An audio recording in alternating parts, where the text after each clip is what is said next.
ये क्वेश्चन न बहुत ज़्यादा इजी है न बहुत ज़्यादा डिफ़िकल्ट। ठीक, इसको करने में बहुत मज़ा आने वाला है, लेकिन एज यूजुअल पहले हम लोग इसको पढ़ेंगे, समझेंगे, एनालाइज करेंगे, उसके बाद ही तब इसको सॉल्व करेंगे। तो चलो फिर अब हम लोग अपने क्वेश्चन को पढ़ना स्टार्ट करते हैं। हमारा क्वेश्चन कहता है a chain of mass capital M forming a circle of radius R is slipped on a smooth round cone with half angle theta.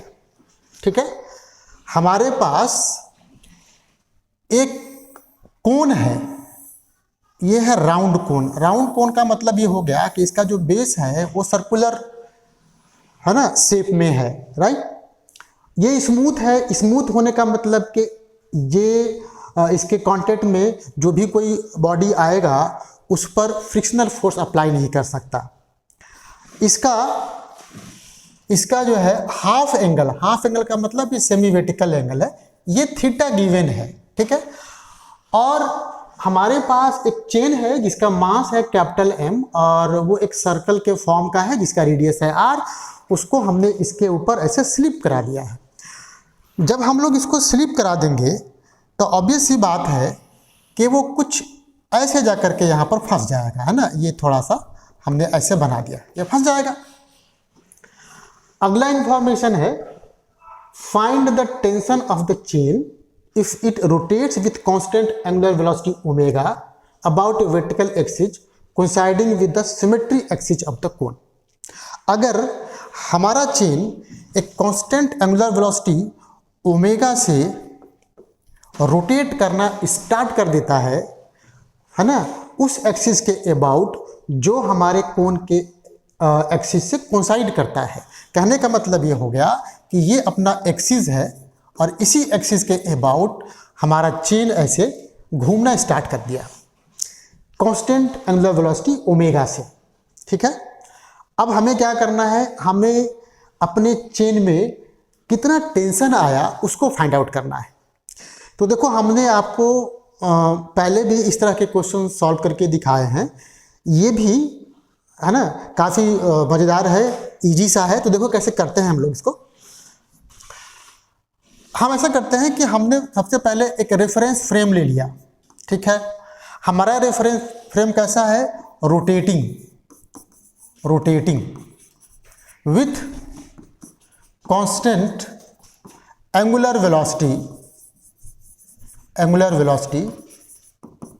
Omega. ठीक है, और जो हमारे फ्रेम का एक्सिस है जिसके अबाउट हमारा फ्रेम रोटेट कर रहा है वो मान लो कि इसी एक्सिस के साथ कोसाइड कर जाता है। और हमने आपको कई बार कहा है कि जब भी इस तरह का हम कुछ चीज़ एज्यूम करते हैं तो हम ये अपने आप को ऑब्जर्वर मानते हैं और अपने आप को ही उसी फ्रेम में बिठा देते हैं। तो अगर हम यहाँ पे बैठ गए तो हमने मतलब हम ये ऑब्जर्व करेंगे कि मेरा जो ये चेन है वो रुका है। ठीक, रुका है इसका मतलब इक्विलिब्रियम में है, और इक्विलिब्रियम में है तो इस पे जितने भी फोर्सेस लग रहे हैं सबका वेक्टर सम 0 होना चाहिए। ठीक है, चलिए यहाँ तक तो हमने निकाल लिया। तो एक काम करते हैं, हम अपने चेन का एक छोटा सा पार्ट कंसिडर करते हैं। चलिए मान लेते हैं ये पार्ट हमने कंसिडर कर लिया है ना, ये P है, ये Q है। ये PQ जो पॉइंट्स हैं वो काफ़ी हमने दूर दूर दिखाया है, लेकिन वो हैं बहुत नज़दीक एक दूसरे के, है ना, जिससे कि ये जो लेंथ हुआ यहाँ से यहाँ तक हमने इसको ऐसे DL मान लिया है। ये इतना नज़दीक है PQ कि ये जो आर्क बना PQ वो बहुत ही छोटा है ना, बहुत ही छोटा है, और उसके लेंथ को हमने DL ऐसे मान लिया। ठीक है, चलिए अब एक काम करते हैं। अगर मेरा चेन इक्विलिब्रियम में है तो चेन का हर एक पार्ट इक्विलिब्रियम में होगा। इसका मतलब है कि मैं इसके इक्विलिब्रियम को कंसीडर कर सकता हूँ, है ना, और ये सारा का सारा ट्रांसलेटरी इक्विलिब्रियम से ही हमारा काम बन जाएगा। देखिए कैसे। अब अपने इस छोटे से पार्ट का हमने मास मान लिया dm। ठीक, यहाँ तक क्लियर है। अब जरा देखो कौन कौन से फोर्सेस लगते हैं, है ना। फोर्सेस ऑन एलिमेंट्री पार्ट, इसको हम एलिमेंट्री पार्ट बोल रहे हैं, एलिमेंट्री पार्ट ऑफ चेन। देखिए कौन कौन से फोर्सेज लग रहे हैं, थोड़ा यहाँ पर आपको इमेजिन करना पड़ेगा, तो उसके लिए तैयार रहिए आप। ये देखो इसका मास है dm, तो ग्राउंड मतलब अर्थ इसको नीचे की तरफ dmg के फोर्स से खींचेगा, है ना। ठीक है, तो यहाँ पर मैं दोबारा बनाता हूँ ये पिक्चर, क्योंकि उसी पिक्चर में अगर मैं कुछ और लिखता हूँ तो थोड़ा कंफ्यूजिंग सा हो जाएगा, काफ़ी कुछ चीज़ें आ जाएंगी। तो हमने ना यहाँ पे ऐसे छोटा सा पार्ट ऐसे बना दिया, तो एक फोर्स तो नीचे लग गया अपना, कितना dmg अभी निकाले हैं हम लोग। दूसरी बात जरा देखो, ये एंगल अपना कितना था, थीटा, और अगर मैं इसको ऐसे बढ़ाता, यहाँ से ले जाता, तो ये 90 होता और ये 90 माइनस थीटा हो जाता। चलिए एक और काम कीजिए, काम ये करना है कि अपना जो एलिमेंट्री पार्ट है, चूँकि उसको हम सिस्टम मान करके उसके फोर्सेज को कंसिडर कर रहे हैं, और एक फोर्स हमने dmg लगा दिया है, तो दूसरा और कौन कौन सा फोर्स लग सकता है। दूसरा फोर्स देखिए, एक लगेगा ऐसे नॉर्मल, है ना, ये नॉर्मल फोर्स लगेगा। और नॉर्मल हमेशा कैसा लगेगा, वो अपना जो कोण है उसके सरफेस के परपेंडिकुलर लगेगा, क्योंकि वो स्मूथ है, फ्रिक्शन विक्शन नहीं है इसके पास, है ना। तो केवल और केवल ये नॉर्मल फोर्स ही लगा सकता है। यहाँ तक क्लियर हो गया। अब सोचो, चूँकि अपना फ्रेम कैसा था, अपना फ्रेम तो भाई नॉन इनर्शियल था, तो नॉन इनर्शियल की वजह से इस पर एक, है ना, सेंट्रीफ्यूगल फोर्स लगेगा। तो सेंट्रीफ्यूगल फोर्स की अगर मैं बात करूं तो ये देखिए एकदम हॉरिजॉन्टली इस डायरेक्शन में dm है ना, ओमेगा स्क्वायर r के बराबर लगेगा, क्योंकि r अपना क्या है, r इसका रेडियस है, ये पहले से ही हमको दे रखा है। ठीक, उसके बाद देखिए,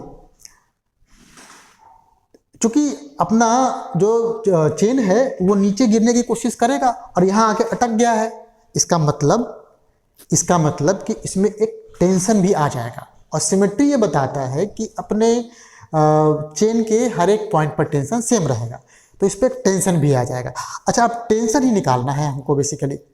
अब मैं इसको कैसे देखूं, तो जरा सोचिए, अगर मैं ऊपर से देखता, एकदम से ऊपर से देखता, तो ये वाला चीज जो है हमको ऐसे दिखाई देता, ऐसे दिखाई देता, है ना। और ये मान लो सेंटर है, ये रेडियस है तुम्हारा, ये रेडियस हो गया तुम्हारा, ये लेंथ कितना था, ये लेंथ dl था। अब हम निकाल चुके थे यहाँ पर, ये p था और ये q था। टेंशन का यहाँ पे क्या काम होगा, आप जानते हो कि टेंशन की वजह से इस एलिमेंट्री पार्ट का जो इधर वाला रिंग का पार्ट है, वो उसको इस डायरेक्शन में t के फोर्स से खींचेगा। ठीक, और इसी तरीके से इधर वाला पार्ट भी इसको इस डायरेक्शन में t के फोर्स से ऐसे खींचेगा। एक काम कीजिए, आप इन दोनों को आगे बढ़ाइए, आगे का मतलब कि पीछे की तरफ बढ़ाइए इनको। तो जब पीछे की तरफ बढ़ाएंगे इनको, देखिए इनको जब पीछे की तरफ बढ़ाएंगे, ये बढ़ाएंगे, तो कहीं ना कहीं ये दोनों मीट करेंगे। और हम लोग वेक्टर में ये पढ़ चुके हैं कि जितने भी हम लोग वेक्टर कंसीडर करते हैं वो सब के सब फ्री वेक्टर्स हैं, उनको हम एक जगह से दूसरी जगह तक शिफ्ट कर सकते हैं। तो अगर मैं इस टेंशन को यहाँ शिफ्ट कर दूँ और यहाँ शिफ्ट कर दूँ, तो जरा देखना, ये देखना, तुम ऐसे एक लाइन बनाओ, ये एंगल ले लो d(θ/2), ये ले लो d(θ/2), क्योंकि ऑब्वियसली सिमेट्रिक है ये। तो इस टेंशन का इधर की तरफ का जो कंपोनेंट हो जाएगा वो हो जाएगा, इधर देखिए ये हो जाएगा t cos 90 माइनस d(θ/2). अब कहेंगे कैसे, तो जरा सोचो कि चूंकि ये टेंजेंट है और ये रेडियस वेक्टर है, तो इनके बीच ये एंगल हमेशा 90 डिग्री का होता है, और हमने इसको d(θ/2) माना था, ये 90 हो गया, तो ये ऑटोमेटिकली 90 माइनस d(θ/2) हो गया। और इस टेंशन का इधर हमने जो कंपोनेंट निकाला वो इतना आ गया। ठीक उसी तरीके से इस टेंशन का भी इधर कंपोनेंट होगा। बहुत अच्छा, तो एक तरीके से 2t cos 90 माइनस θ/2 हो गया। इसको थोड़ा सा मैं सिंप्लीफाई करूं, 2t sine 90 sorry sine d theta by 2 होगा यहाँ पर। और चूंकि एंगल डी थीटा बहुत छोटा लिया है हमने, क्योंकि डीएल छोटा था, तो एंगल जो सबटेंड करेगा डीएल अपने सेंटर पे वो भी जो है बहुत छोटा होगा। तो इसको मैं सिंपली डी थीटा बाई 2 लिख सकता हूँ और ये कट जाएगा अपना, है ना। तो अपने इस एलिमेंट्री पार्ट के सेंटर की तरफ एक फोर्स लग गया टी डी थीटा। बहुत बढ़िया। अब यहाँ से थोड़ा थोड़ा, है ना, दिमाग आपको यूज करना स्टार्ट कर देना चाहिए। देखिए कैसे। अब ये जो रिंग था, रिंग पर ये जो छोटा सा पार्ट है इसका, है ना, रिंग का जो पार्ट है, उस पर हॉरिजॉन्टल डायरेक्शन में एक तो सूडो फोर्स ये लग रहा है, सेंट्रीफ्यूगल फोर्स। दूसरा कौन सा लगेगा? दूसरा इस नॉर्मल का हॉरिजॉन्टल डायरेक्शन में जो कंपोनेंट है वो लगेगा। सोचिए सोचिए, देखिए जो एंगल ये है जो कि 90 माइनस थीटा है, तो वो भी ये होगा 90 माइनस थीटा। ये नॉर्मल इस सरफेस के परपेंडिकुलर है, मतलब कि टोटल ये 90 है और ये 90 माइनस थीटा कहा आपने, तो ये हो जाएगा थीटा आपका।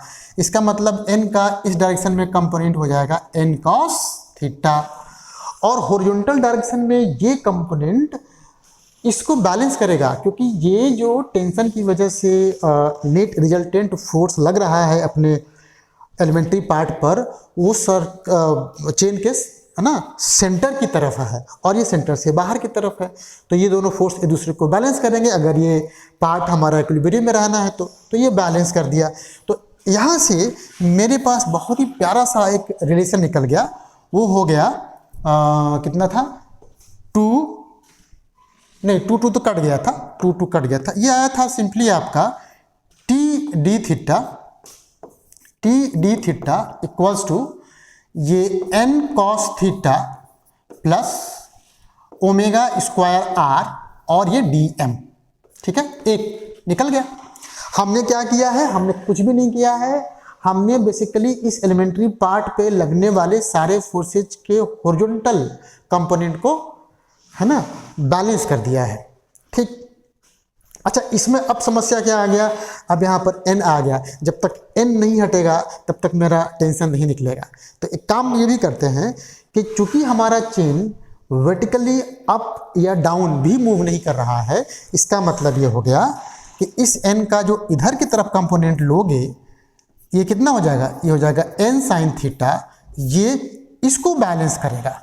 तो हमने लिख दिया n sine theta equals to d m into g, और यहाँ से मेरा निकल गया n equals to d m g by sine theta. ये दूसरा इक्वेशन कह दो, इसको तुमने पहला किया था। और अब यहाँ से n एलिमिनेट हो जाएगा। तो मैं क्या करता हूँ कि n की वैल्यू इसमें रखता हूँ, फिर देखता हूँ क्या होता है। तो इसके लिए मुझे बढ़ना पड़ेगा अगले पेज पर। ये हमारा हुआ T d theta equals to कितना था? ये था हमारा n cos theta plus omega square r dm, इतना ही था। एक बार फिर से चेक कर लेते हैं। हाँ, बिल्कुल सही है। और n की वैल्यू हमारी आई थी dm इंटू जी अपॉन साइन थीटा। तो यहाँ पर लिख देता हूँ,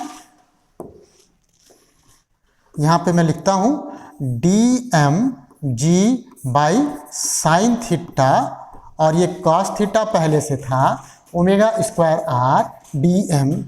देखो क्या क्या कॉमन है। मैं क्या करता हूँ कि dm कॉमन ले लेता हूँ अभी फिलहाल के लिए। dm कॉमन ले लिया मैंने, तो यहाँ पे हो गया cos theta upon sine theta, तो ये हो गया कॉट थीटा।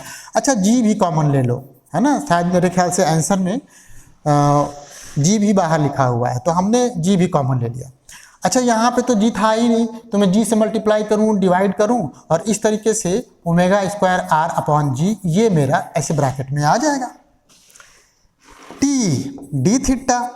अब जरा वापस चले आओ, dm कितना हो गया? dm है basically mass of elementary part, जिसका लेंथ है l।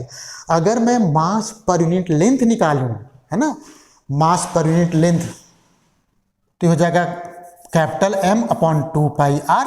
ये मास पर यूनिट लेंथ हो गया। और अपने एलिमेंट्री पार्ट का लेंथ है dl, तो मैं dl से मल्टीप्लाई कर दूं, बन गया मेरा काम। एक और थोड़ा सा काम कीजिए कि आप इसको ऐसे लिख दीजिए dl/r, और ये तो आप जानते हैं dl/r कितना थीटा हो गया, d थीटा हो गया। तो मैं यहाँ से capital M/2 into D theta value dm का निकालूं और यहाँ पे रख दूं। तो चलिए मैं रख देता हूँ t d थीटा, ये हो जाएगा कैपिटल M/2 है ना, डी थीटा g को थोड़ा इधर ले देना, कॉट है ये, sorry cot theta plus omega square r/g है ना, ये भी g है। देखिए डी थीटा कट गया और आपका आंसर आ गया। तो टेंशन जो है वो निकल गया cot theta plus omega square r/g, और आप m/2g उधर कर दो तो कैपिटल M/g/2, ये मेरा फाइनल आंसर आ गया।